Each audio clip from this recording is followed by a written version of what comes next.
Hey y'all, I'm back to let you know, in my opinion, if these two thriller books were worth all the hype.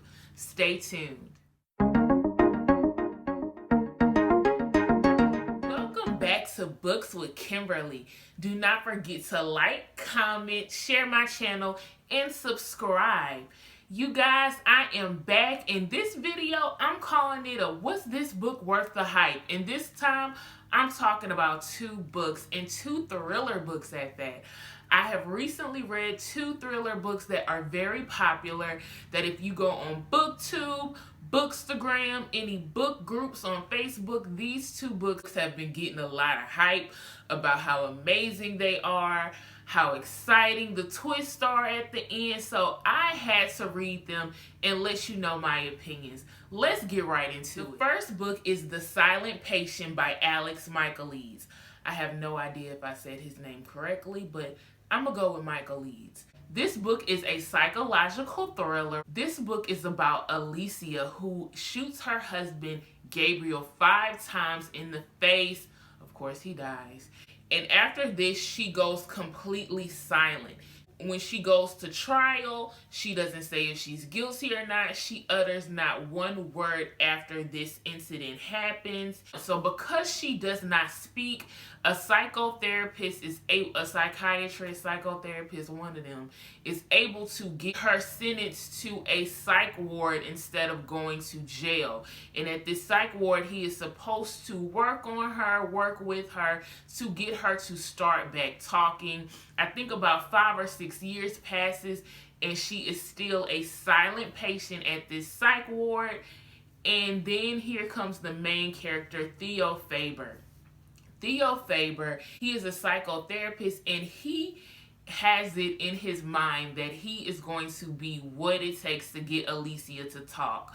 So he gets a job at this psych ward, and he is able to start working with Alicia, and he is trying to get the pieces of what made her stop talking.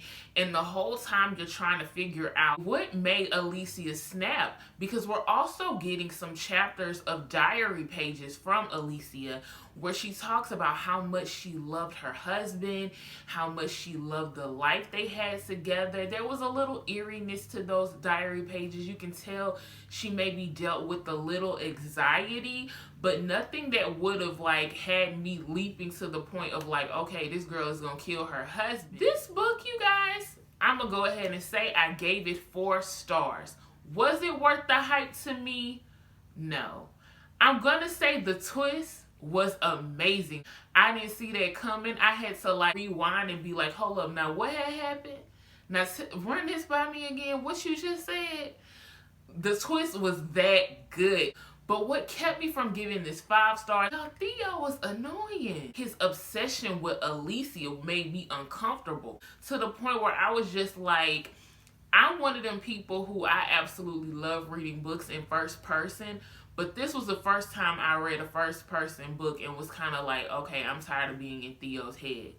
Thankfully, they did save me with those Alicia diary chapters, but I was just so tired of being in his head, because it's like every time he was interviewing a family member, oh, I feel so bad for Alicia. They treated Alicia so bad. I'm like, how you know? Alicia ain't said nothing to you. You ain't grow up with Alicia.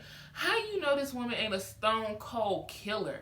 So it was like his bias, his weird obsession with Alicia. It just creeped me out because it didn't really have a reason. It didn't seem career driven. It just seemed like he was a fan, a fanatic and super obsessed. I will recommend this book because it's good. But I feel like when people hype books up, they be making me think it's amazing. And I don't think it was amazing. If Theo was just written a little bit better, this book would have been amazing. If his character wasn't so annoying, it would have been amazing. And I would be hyping it up and saying it is all worth the hype. The second book, you guys, this book got so much hype, and that's Verity by Colleen Hoover. This book is about Lauren Ashley. She is a published author, but right now she is going through financial struggles. Her mom just passed away. She has an opportunity that comes by to finish the work of the famous author Verity Crawford. Verity Crawford got into an accident and she is unable to complete her 9-book series. There are 3 books left, and so because Lowen Ashley is a thriller author, the husband of Verity decides like she would be the perfect co-author to finish these 3 books. She goes to the home of Jeremy and Verity Crawford in order to work in Verity's office where her computer, her notes, all of her old books are, so that she can get a feel for how to finish this book series. Y'all, this book was good. I will say that. I mean, I think Silent Patient was good. It just wasn't amazing. But back to this book. This book was really good. It was very interesting because Jeremy and Verity had 3 children. And they had 2 twin girls that passed away. And then Verity gets into this accident all within like 6 months of each other. They call this family chronics because accidents and death just seem to follow them. So she's going into this home. It's very creepy, very disturbing. Owen is staying there and you can tell she crushing on Jeremy.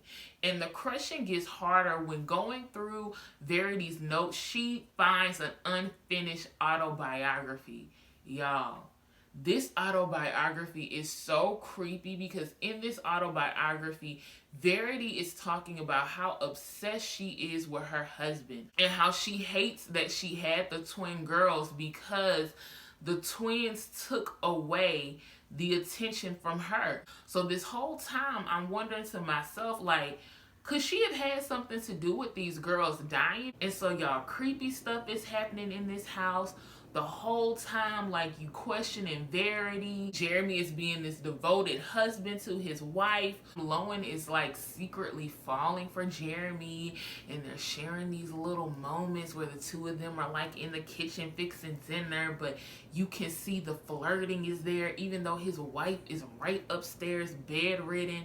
Like, I was here for the romantic part of it. I mean, it's not romantic because it's a thriller book, but you know, just that little bit was giving me something like, girl, go ahead and snatch her husband. Y'all know I like a little drama in my books. I was like, girl, you better snatch that woman, man. So I was here for this book. Verity was super creepy. Things were happening to make you think like, hold on, could she be faking this? No, she can't fake nothing. You can't fake being a quadriplegic and not being all the way there. So you're wondering what's going on. Lowen is falling for Jeremy. Is she going to tell Jeremy about the autobiography where Verity is not the wife that he thinks she was? I give this book 4 stars. Was it worth the hype? Kinda. But I'ma say no. I enjoy reading this book from the beginning all the way to this twist. With the twist, it wasn't just straightforward. It was like open to your interpretation. Some books that's cool, like I like a little cliffhanger every now and then. But with a book like this, I want all the truths, all the lies on the table. I want to know everything. With thrillers, if you're going to have me thinking how I did not catch this before. Like that kind of stuff. What were the breadcrumbs I didn't see? But I don't want to be like, okay, so that didn't happen, and wait, so this could have been that, and that could have been that. I say this book was not worth all the hype. I enjoyed reading this book more than The Silent Patient just because I like Lowen, Jeremy, even those creepy chapters where Verity was like talking about how disturbed she was. I even enjoyed those chapters. So I enjoyed the build up, but the twist was very lacking. So these books are the complete opposite. So I do think these books were really good. I just don't think they're worth the hype. But I definitely do recommend that y'all read them because I want to talk to y'all about them. Get down in those comments. Let me know some thriller books that you have read. I told y'all I read all kind of genres. So give me some recommendations, y'all. And they better be worth the hype. Thank you again for tuning in to another Books with Kimberly video.